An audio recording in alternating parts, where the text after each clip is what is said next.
Irmãos queridos, segundo a ordem de culto, o tema desse sermão é que filhos são herança do Senhor e herdeiros das suas promessas. Filhos são heranças do Senhor e herdeiros das suas promessas. E a nossa meditação será no livro dos primórdios, Gênesis, capítulo 22, os versos de 1 a 14. Gênesis 22, os versos de 1 a 14, e a amada congregação do Senhor Jesus, assentada como está, acompanhará a leitura do texto. Gênesis 22, os versos de 1 até 14, dizem assim: Depois dessas coisas, pôs Deus Abraão à prova e lhe disse: Abraão, este lhe respondeu: Eis-me aqui. Acrescentou Deus: Toma teu filho, teu único filho Isaque, a quem amas, e vai-te à terra de Moriá. Oferece-o ali, em holocausto, sobre um dos montes que eu te mostrarei. Levantou-se, pois, Abraão de madrugada, e tendo preparado o seu jumento, tomou consigo 2 dos teus servos e a Isaque, seu filho, achou lenha para o holocausto e foi para o lugar que Deus havia indicado. Ao terceiro dia, erguendo Abraão os olhos, viu o lugar de longe. Então disse aos seus servos: Esperai aqui com o jumento, eu e o rapaz iremos até lá, e havendo adorado, voltaremos para junto de vós. Tomou Abraão a lenha do holocausto e o colocou sobre Isaque, seu filho. Ele, porém, levava nas mãos o fogo e o cutelo. Assim caminhavam ambos juntos, quando Isaque disse a Abraão, seu pai: Meu pai. Respondeu Abraão: Eis-me aqui, meu filho. Perguntou-lhe Isaque: Eis o fogo e a lenha, mas onde está o cordeiro para o holocausto? Respondeu Abraão: Deus proverá para si, meu filho, o cordeiro para o holocausto. E seguiam ambos juntos. Chegaram ao lugar que Deus lhe havia designado. Ali edificou Abraão um altar, sobre ele dispôs a lenha, amarrou Isaque seu filho e o deitou no altar em cima da lenha. E estendendo a mão, tomou o cutelo para imolar o filho, mas do céu lhe bradou o anjo do Senhor: Abraão, Abraão! Ele respondeu: Eis-me aqui. Então lhe disse: Não estendas a mão sobre o rapaz e nada lhe faças, pois agora sei que temes a Deus, porquanto não me negaste o filho, o teu único filho. Tendo Abraão erguido os olhos, viu atrás de si um carneiro preso pelos chifres entre os arbustos. Tomou Abraão o carneiro e ofereceu em holocausto em lugar de seu filho. E pôs Abraão por nome aquele lugar: O Senhor proverá. Daí dizer-se até o dia de hoje: No monte do Senhor se proverá. Então do céu bradou pela segunda vez o anjo do Senhor a Abraão. Queridos, há muito tempo li uma história de 2 frades. E um frade plantou uma arvorezinha e ele amava a arvorezinha. E ele orou a Deus e disse assim: Deus, manda chuva para que a arvorezinha cresça. E Deus mandou chuva. E aí ele disse assim: Senhor, manda sol para que a arvorezinha cresça. E Deus mandou sol. E Deus, mande neve para fortificar a casca da arvorezinha. E Deus mandou. E a arvorezinha morreu. E o frade triste, macambúzio, caminhando, encontra com um colega. E o colega: Mas por que você está tão triste? Ah, minha arvorezinha morreu.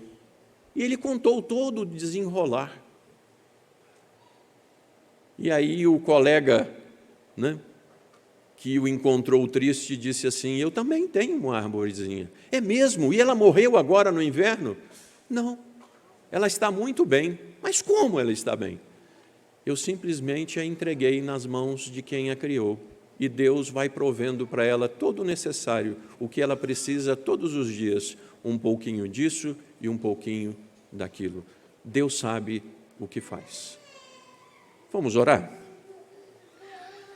Amado Deus, nós te damos graças por esse momento gostoso, manhã de domingo. Daqui a pouquinho nós vamos voltar para casa e que nós voltemos com uma certeza no coração. O Senhor falou conosco. Um privilégio, ó Deus, Laurinha foi inserida no pacto da graça. Laurinha é herdeira de todas as promessas do Senhor.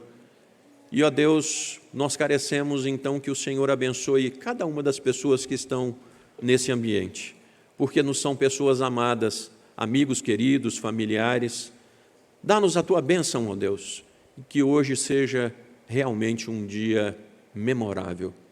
Nós oramos esperando a Tua resposta, no nome do Salvador vivo, Cristo Jesus. Amém.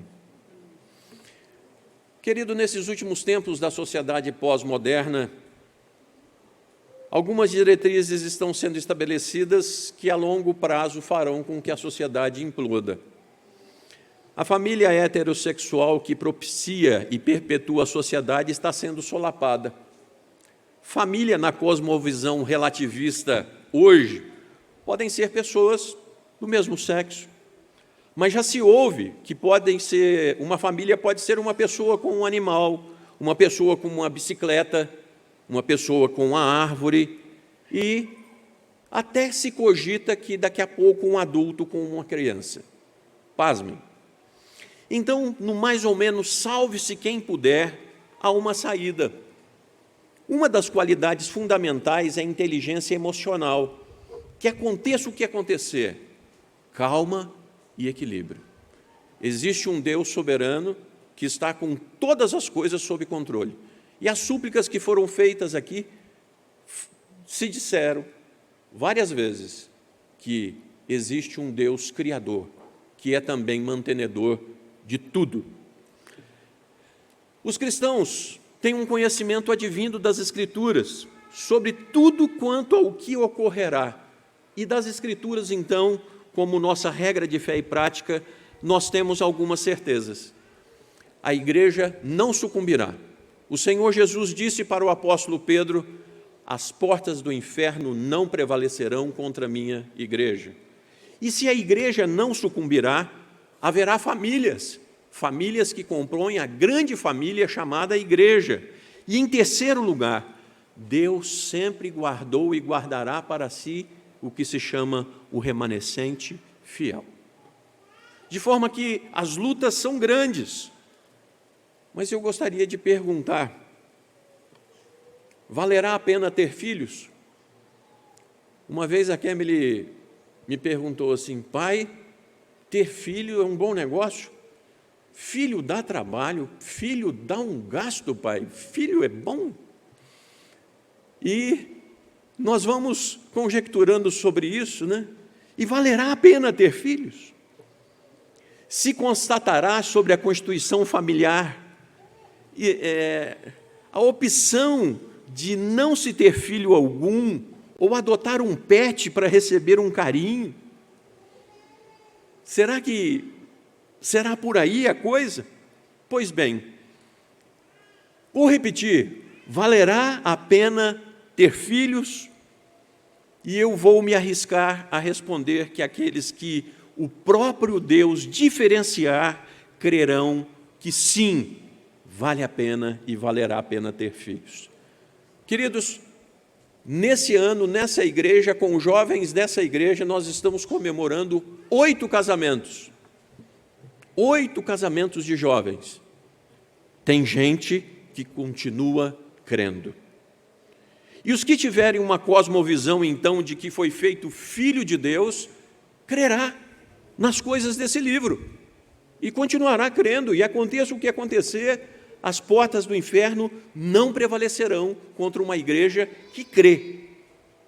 E aí C.S. Lewis nos deixa uma frase: Deus tornou-se homem para transformar criaturas em filhos, não simplesmente para produzir homens melhores da antiga espécie, mas para produzir uma nova espécie de homens. Ou seja, cremos que Deus continuará salvando pessoas até o fim. Dado a isso, preguemos até o fim. Cremos que Deus continuará tendo as suas famílias da aliança. E essas famílias terão filhos. essas famílias terão filhos. Mas, cuidado com o dogma. A teologia dogmática, ela é até certo ponto muito boa para a igreja. Mas a dogmática é o seguinte: se pega alguma coisa que parece que está na Escritura e aquilo se torna uma verdade.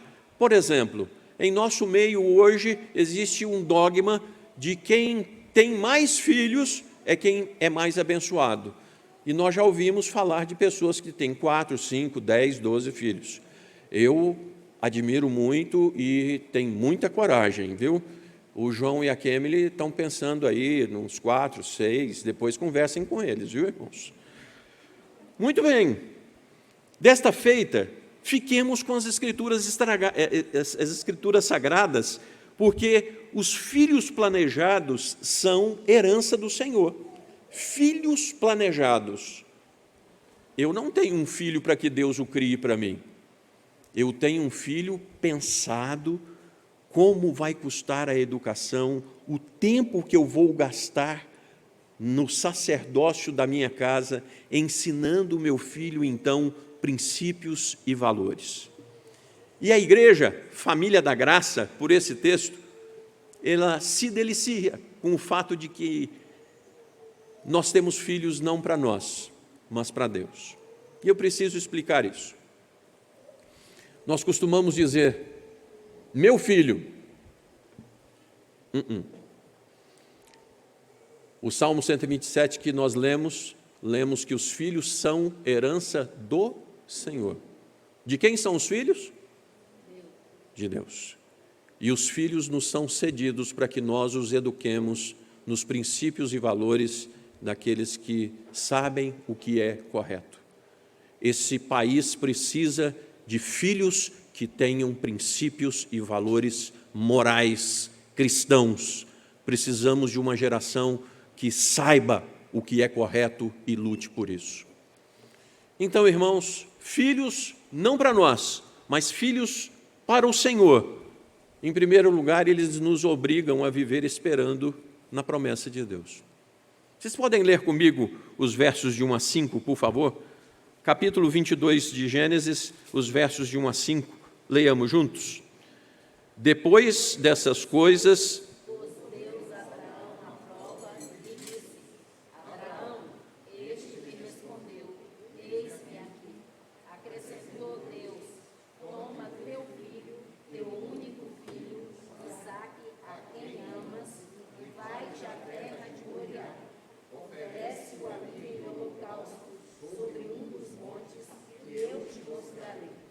Levantou-se, pois, Abraão de madrugada, e tendo preparado o seu jumento, tomou consigo 2 dos seus servos e a Isaque, seu filho, rachou lenha para o holocausto e foi para o lugar que Deus lhe havia indicado.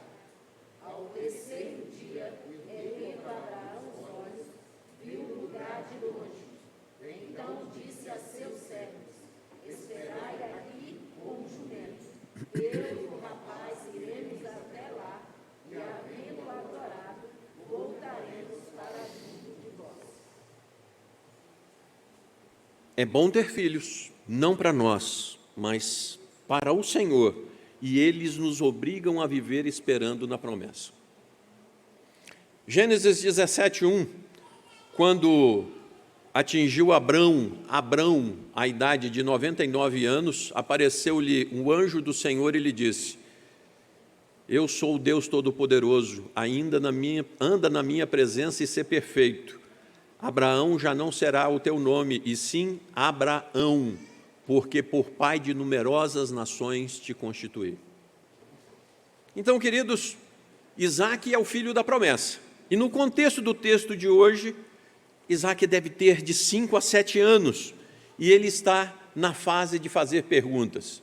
Sabe aquela fase que a criança, sim, quase não nos irrita? Que ela pergunta de 3 em 3 segundos, o que é isso? Para que é isso? Sabe essa fase? Então Isaque deve estar nessa fase aí dos 5 a 7 anos, e vem o verso de número 1. Pôs Deus Abraão à prova. Um dos atributos incomunicáveis de Deus é a sua onisciência. Deus sabe todas as coisas. Então, por que colocar Abraão à prova se ele já sabe? A prova não é para que Deus saiba, mas para que Abraão saiba, para que nós nos reconheçamos verdadeiramente quem somos diante de Deus. E no verso número 2, Deus ressalta duas coisas agravantes na prova. Abraão, me ofereça seu único filho, a quem amas. Queridos, os filhos são de Deus e Ele nos coloca então como despenseiros. E nós tomamos um amor pelos bichinhos, não é verdade? Nossa! E a ideia de oferecê-lo em holocausto, qual é o sentimento? Aí nós vimos a Laurinha aqui na frente, aquela coisa assim, sabe, quando ela moe o coração da gente, quando ela dá aquele sorrisinho banguelo, né? Aquela coisa sem dente nenhum, e aí você fica imaginando o que passou Abraão com Isaque, seu único filho, que ele esperou nada menos do que 100 anos pela promessa. Os versos 3 e 4 reportam a obediência de Deus a Abraão. Abraão cumprindo exatamente o que Deus mandou como temente. Então, nós temos o verso de número 5. Acompanhe comigo o verso de número 5. Então disse a seus servos: esperai aqui com o jumento, eu e o rapaz iremos até lá, e havendo adorado, voltaremos para junto de vós. O ancião que esperou 100 anos pela promessa, que amava o filho da promessa, que aprendeu enquanto esperava a apreciar cada vez mais aquela criança, disse aos seus 2 servos: a partir daqui, esperai com o jumento, que eu e o rapaz vamos sacrificar, e havendo adorado, nós voltaremos. Deus ordenou que sacrificasse Isaque. Como voltariam os 2? E Abraão disse assim: nós voltaremos. E agora? Isaque vai para o sacrifício de novo e espera-se na promessa, pois se através dele uma grande nação, uma incontável nação viria, Isaque pode ser até sacrificado, que ele voltaria. E é isso que o autor aos Hebreus registra em Hebreus 11, 17 e 18, quando se diz assim: pela fé, Abraão, quando posto à prova, ofereceu Isaque. Estava mesmo para sacrificar o seu unigênito, aquele que acolheu alegremente as promessas, a quem se tinha dito: em Isaque será chamada a tua descendência, porque considerou que Deus era poderoso até para ressuscitá-lo dentre os mortos, de onde também figuradamente o recobrou. Irmãos, não contem para ninguém, mas eu sou meio metido a macho, né? Mas quando envolve criança, irmãos, quantas vezes passando mal e não se sabe explicar o bichinho, quantas vezes ele quer algo que nós não podemos dar, e quantas vezes eles brigam conosco, eles nos falam com dureza, e nós não conseguimos fazer com que eles entendam. Que dilema é ser pai e mãe, que dilema! Então, para convencer, para mudar, para salvar nossos filhos, nos ensinam que Deus é que deve ser buscado, porque Deus fez a promessa de que Ele nos ajudará a educar os nossos filhos nos santos e retos caminhos, para que quando eles cheguem à idade adulta, não se desviem deles. Provérbios 22, 6. É assim que diz a Escritura. Pais cristãos, quantas vezes choraremos diante de Deus clamando sobre as promessas, sobre os nossos filhos, por sabermos que só Ele pode? Por exemplo, as crianças hoje parece que nasceram com o celular na mão, né? De vez em quando a gente pede a um de 2, 3 anos, faz isso aqui para mim, porque os bichinhos já sabem. Mas as crianças adolescentes hoje, quem é que dobra a cabeça de um adolescente? Quem dobra a cabeça de um adolescente? Mães de joelhos, filhos de pé. Porque as mães e os pais vão dobrar os seus joelhos e vão clamar a Deus para que Ele faça no coração dos seus filhos aquilo que nós não podemos fazer. Então, os filhos nos obrigam a continuar esperando nas promessas de Deus. Senhor, eu não posso fazer, mas o Senhor pode fazer.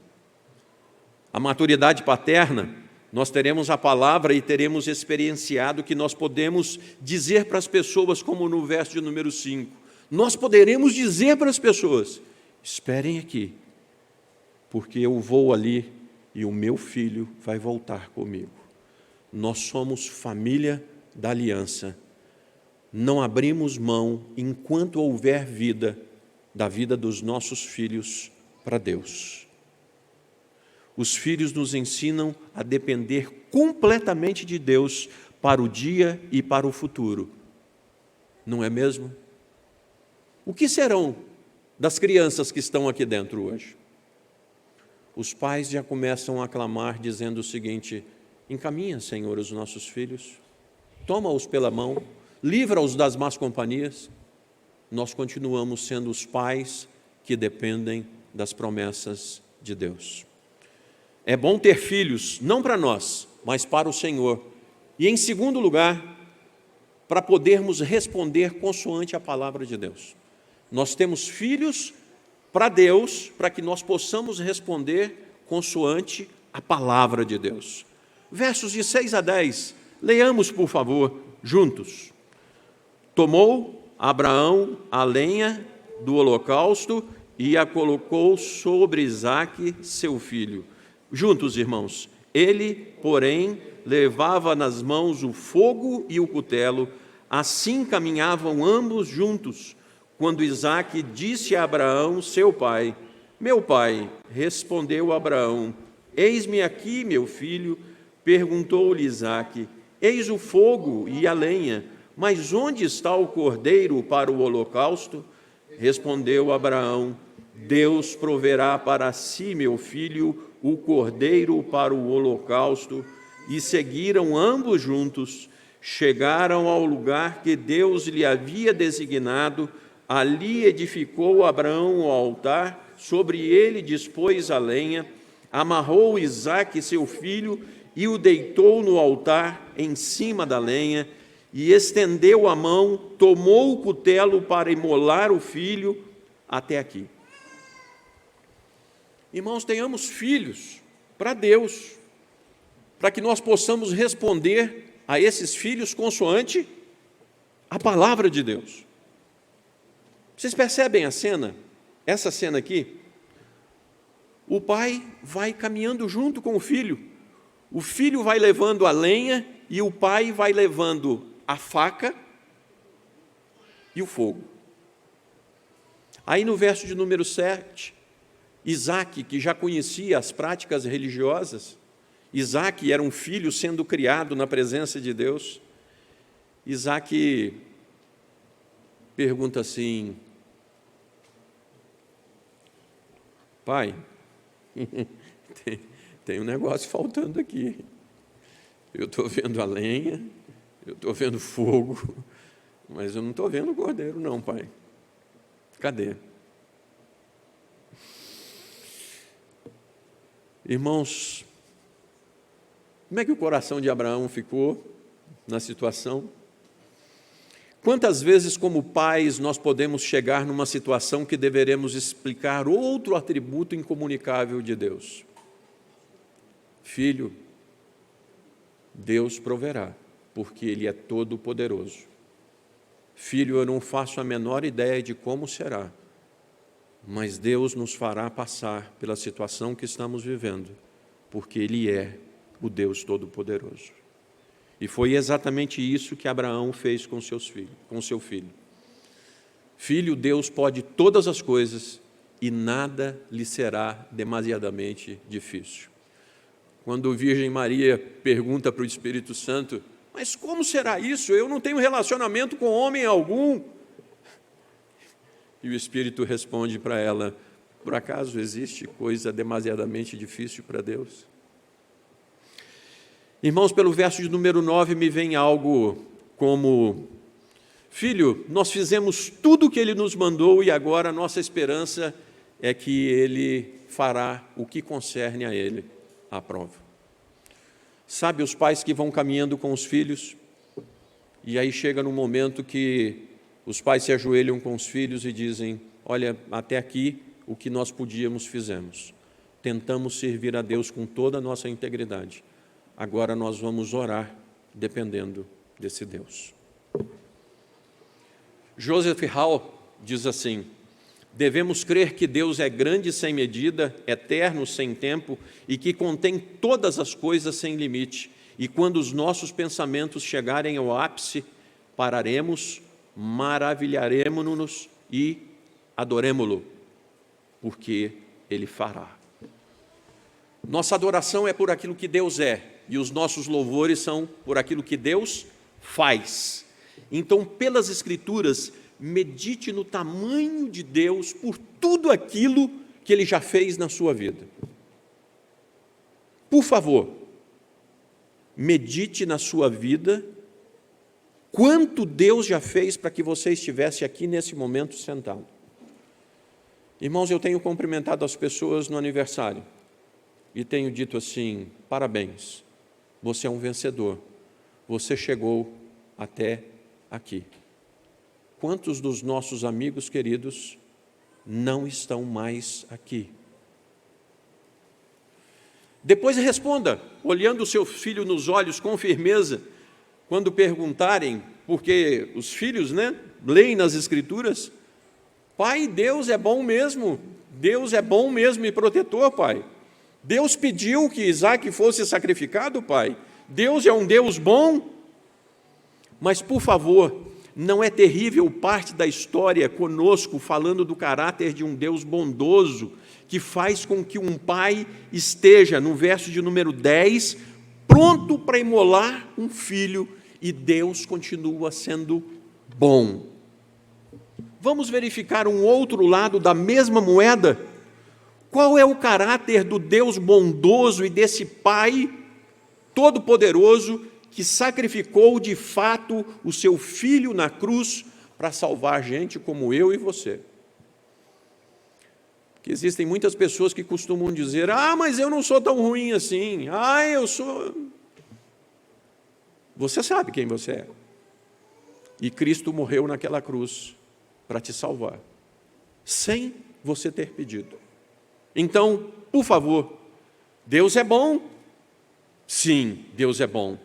Abraão não precisou sacrificar Isaac, e Deus o fez passar por aquela grande provação, porque Deus é bom.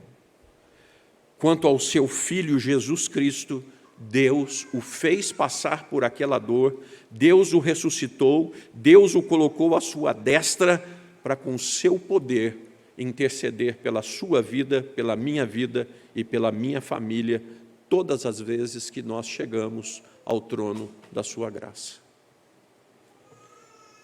A sua bondade fez com que o seu Filho unigênito, não filho de outro, mas o seu Filho unigênito, pudesse pagar pelos meus pecados, pelos seus pecados, e lhe desse a vida eterna por graça.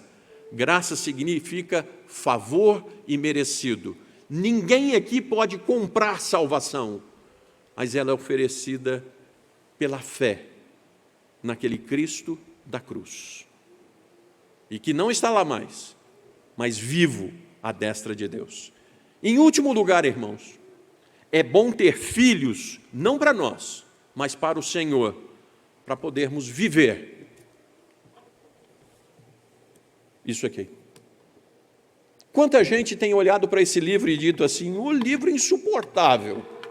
Quanta gente não tolera a Bíblia, pois Deus nos deu filhos para que nós pudéssemos viver essa palavra aqui. Versos de 11 a 14, por favor, leiamos juntos os versos de 11 a 14. Mas do céu lhe bradou o anjo do Senhor: Abraão, Abraão. Lhe respondeu: eis-me aqui. Então lhe disse: não estendas a mão sobre o rapaz e não lhe faças, pois agora sei que temes a Deus, porquanto não me negaste o filho, o teu único filho. Tendo Abraão erguidos os olhos, viu atrás de si um carneiro preso pelos chifres entre os arbustos. Tomou Abraão o carneiro e o ofereceu em holocausto em lugar do seu filho. E pôs Abraão por nome aquele lugar: o Senhor proverá. Daí dizer-se até o dia de hoje: no monte do Senhor se proverá. É bom ter filhos, não para nós, mas para Deus, para nós vivermos a palavra. Irmãos, uma observação. O verso de número 11, ele vai dizer assim, veja o verso de número 11. Mas do céu lhe bradou o anjo do Senhor: Abraão, Abraão, lhe respondeu: eis-me aqui. Irmãos, quero muita atenção de vocês. Por favor, isso aqui é algo tão profundo, tão extraordinário. Se alguém viu que era um anjo, é porque alguém viu o anjo. Perfeito? Alguém viu o anjo do céu bradando. Alguém viu, não viu? Algumas perguntas das pessoas: aonde estava a Santíssima Trindade no Velho Testamento? Bom, o Pai a gente vê sempre, mas onde estava o Filho e o Espírito Santo? Irmãos, todas as vezes que nós abrirmos a Escritura e houver a expressão anjo do Senhor com letras maiúsculas, o hebraico é Malach e Yavé. É Jesus Cristo. Por quê, irmãos? Porque ninguém jamais viu o Pai e sobreviveu. Senhor, eu quero te ver. Olha, lamento muito, eu vou te colocar numa penha e na hora que eu tiver passado, você vai me ver pelas costas, porque se você me visse, você morreria. Mas o anjo do Senhor foi visto aqui. O Senhor Jesus, então, clama: Abraão, Abraão, o anjo do Senhor está aqui. Por favor, leia comigo o verso 22:1. 22:1, leia comigo, por favor.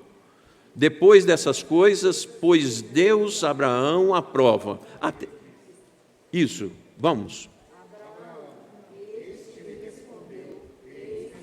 Agora, por favor, o verso de número 12, vamos juntos? Então lhe disse: não estendas a mão sobre o rapaz e nada lhe faças, porque agora sei que temes a Deus, porquanto não me negaste o filho, o teu único filho. Os personagens são os mesmos. No verso de número 1, Deus põe Abraão à prova. No verso de número 12, Abraão, agora eu sei que você não me negou o único filho. Nós estamos falando do mesmo Deus. Queridos, esse Deus dá um brado, um forte chamamento pelo anjo do Senhor, e pela terceira vez, verso 1, verso 7 e verso 11, Abraão diz uma frasezinha: eis-me aqui. Sabe o que significa?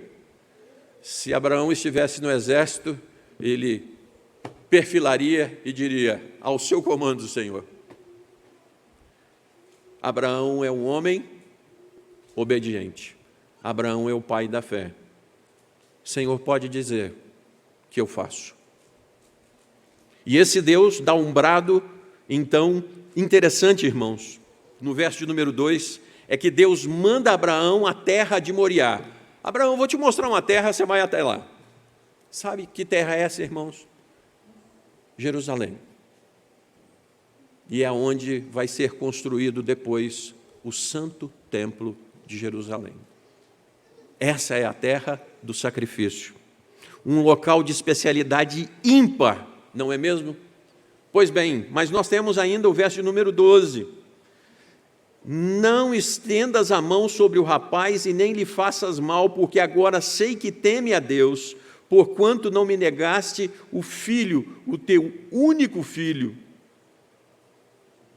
Isaque estava vivendo a palavra com o seu pai. Isaque ouviu quando os servos falaram: vocês vão aonde mesmo? Nós vamos ali, nós vamos sacrificar e nós voltaremos. Agora, ninguém tira a experiência de Isaque de ver o seguinte: o Deus do meu pai proveu aquilo que eu precisava para poder voltar para casa. Filhos nos ajudam a ir vivendo a palavra de Deus, louvando e agradecendo por aquilo que nós vamos vendo Deus fazer. Pela bondade de Yahvé, Isaque vê o seu pai ser elogiado pela sua obediência. Abraão, Abraão, agora eu sei o quanto você é obediente. Aquele menino sabia quem era o seu pai diante do seu Deus. E aí no verso de número 13, tendo Abraão erguido os olhos, viu atrás de si um carneiro preso pelos chifres entre os arbustos. Tomou Abraão o carneiro e ofereceu em holocausto em lugar do seu filho. Irmãos queridos, quantas vezes nós não enxergamos? Quantas vezes nós não enxergamos? E aí depois que Deus diz a Abraão, de repente, como que Abraão não tinha visto ainda aquele carneiro ali? E ali estava o carneiro preso pelos chifres. Queridos, Abraão tem os olhos abertos e enxerga um carneiro que seria sacrificado. Contemple a última frase do verso. Sacrifica-o Abraão em lugar do seu filho. Isaque é testemunha do seguinte: o meu Deus providenciou aquele que seria morto no meu lugar. Ninguém tira essa experiência de Isaque. E Isaque não cresceu recalcado, precisando fazer análise, não. Meu pai me levou para ser sacrificado. Não, Isaque cresceu como um patriarca que honrou o nome desse Deus. Veja o número 7, irmãos. Diz assim: quando Isaque disse a Abraão, meu pai, respondeu Abraão, eis-me aqui, meu filho. Perguntou-lhe Isaque, eis o fogo e a lenha, mas onde está o cordeiro para o holocausto? E agora Abraão diz assim: está aqui, meu filho, o holocausto que Deus proveu pela sua vida. Por favor, você quer ver Deus? Algumas pessoas, Dawkins está aí, né? O pai do ateísmo moderno. Você quer ver Deus? Olha, eu não tenho uma bola de cristal, eu não tenho poder para fazer isso, mas eu quero apelar ao seu coração. Diga no seu coração: Deus, eu tenho dúvidas se o Senhor existe. Eu tenho dúvidas se o Senhor cumpre a tua palavra. E se o Senhor é Deus mesmo, se o Senhor cumpre a tua palavra mesmo, eu quero que isso aconteça na minha vida. Faça essa oração no silêncio do seu coração e com o tempo, me ligue e diga assim: pastor, no batizado da Laurinha aconteceu algo comigo. O carneiro está preso pelos chifres no espinheiro, né, irmãos? Jesus Cristo estava na cruz com uma coroa de espinhos. O bom Deus livrou Isaque do sofrimento. O Deus bom sacrificou Cristo usando o sacrifício dele para que ele, morrendo a nossa morte, nós tenhamos a sua vida. A palavra de Deus não é para ser aprendida, irmãos. Outro paradigma. Palavra de Deus não é para ser aprendida. Tiago, o irmão carnal de Jesus, ele diz assim: se tornem operosos praticantes da palavra. Cuidado, porque palavra de Deus aprendida e não vivida é como uma espada de Damocles sobre a cabeça. Confesse os seus pecados. Tome o Salvador. A palavra de Deus é para ser aprendida e vivenciada. E filhos amarão e seguirão ao Deus dos seus pais por essa coerência. Eu vi a palavra de Deus se cumprindo na minha casa. Esses filhos honrarão o Deus dos seus pais. E aqui eu tenho que parar, né, irmão? avô pastor, no dia do batizado da neta, empolga, né? Irmãos, George Miller disse o seguinte: nosso Pai Celestial nunca tira nada dos seus filhos, a não ser que Ele pretenda dar algo melhor. Deus nunca tira nada dos seus filhos, se Ele não queira dar algo melhor. É bom ter filhos para nós pensarmos neles como servos do Altíssimo, servos de Deus pela conjuntura, nos exigem viver esperando nas promessas de Deus. O que temos programado, irmãos, para as próximas semanas? As Sagradas Escrituras nos mandam orar pelas autoridades. Oremos pelas autoridades desse país. É bom ter filhos para desafiá-los a encontrar as suas respostas na palavra de Deus. Quantas vezes os filhos vão chegar e vão te fazer uma pergunta e dá aquele nó, né? Você não sabe para que lado vai, é um pombo sem asa, não tem como responder. E aí você desafia o menino o seguinte: filho, vamos orar para que Deus lhe responda.